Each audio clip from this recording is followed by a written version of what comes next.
So today I will be doing a book review on the stories I have read this year for world literature. The first book is Midnight and Meaning of Love by Sister Souljah. And yes, she has done other books besides this one, like such as The Coldest Winter Ever and The Portia Story. This book, in my honest opinion, it was not better than The Coldest Winter Ever, but it was still a really good book. And this book has taught me that people will go to the extreme for someone they love, and it has gave me a new outlook on Muslims. It has information about Muslims, since the main character is Muslim, about their religions, like things they can and cannot do as far as their religion goes, and things they do socially.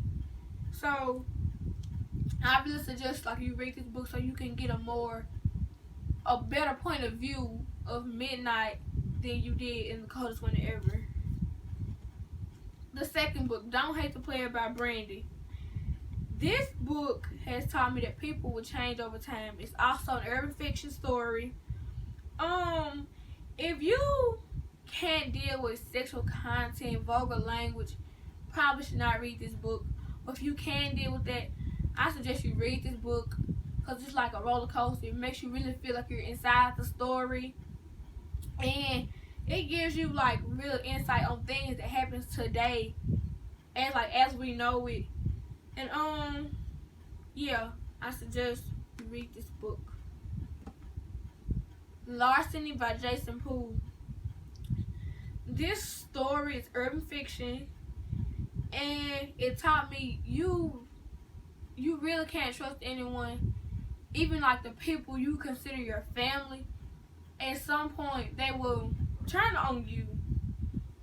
In this story, if you can't handle gruesome scenes or such things such as that, probably shouldn't read the story. But if you can, I suggest you read this story. It's really good, and it will give you a new outlook on life, really, about loyalty. My last book, Homeboys by Alan Lawrence Sitner. This book is revenge is not always the best reaction. In this story, if I'm being honest, it really wasn't that interesting, but I was interested in what was happening to the main character, such as his life goals and the revenge he wanted on people who did things to his family. This book does not have that many vulgar language, sexual contents, and gruesome scenes that much. So if you like that kind of stuff, you could really read this book. Yes, that will be all for today, and I hope you liked my urban fiction book review.